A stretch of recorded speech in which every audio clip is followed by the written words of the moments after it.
আজকে কন্যার বিয়ের শপিং, কালকে কন্যার বিয়ে।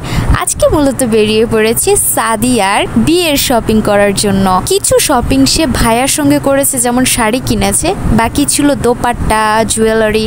তো এইসব কেনার জন্য মূলত আমাদের সঙ্গে বেরিয়েছে। তো আমরা নিউ মার্কেটের কিছু কিছু দোকানে দেখছিলাম দোপাট্টার কালেকশন। নিউ মার্কেটে সবগুলো দোকানে দোপাট্টার কালেকশন দেখতে দেখতে আমাদের একটাও পছন্দ হয়নি। আমার মনে হয় ফরিদপুরে এসব বিয়ের জন্য একটা আলাদা করে পল্লী তৈরি করা বা একটা শপিং মল তৈরি করা, যেখানে বিবাহের জন্য সব কিছু পাওয়া যাবে। আর ভাই, একটাও দোপাট্টা আমাদের পছন্দ হয় না, এত বিশ্রী বিশ্রী কালেকশন ছিল। তুই হাসিস কেন দোস্ত?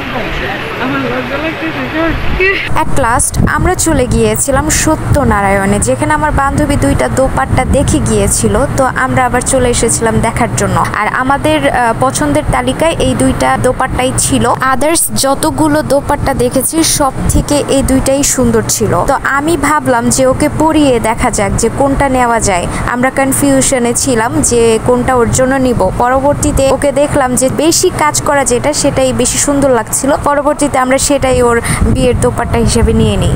এরপর ওর জন্য জুয়েলারি কিনতে আমরা চলে গিয়েছিলাম আল বারাকা জুয়েলারিতে।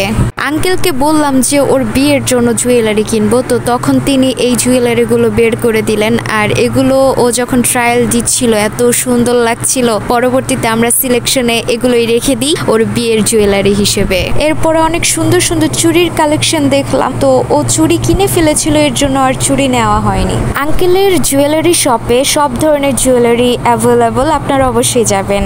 এবং জুয়েলারি কেনা শেষে আঙ্কেল আমাদের দুই বোনকে দুইটা রিং গিফট করে, আর যেই দুইটা রিং অনেক বেশি সুন্দর ছিল। আর তার প্রতি আমরা খুবই থ্যাঙ্কফুল, তিনি আমাদের জুয়েলারি কিনতে অনেক অনেক সাহায্য করেছেন।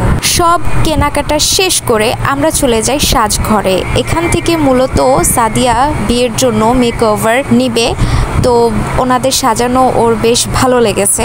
এনিওয়ে, এখানে সব ধরনের কথাবার্তা সেট করে আমরা চলে যাই বাসায়। তো আগামী ভিডিওতে দেখা হবে, যেখানে সাদিয়াকে আমি মেহেন্দি দিয়ে দিব। টাটা।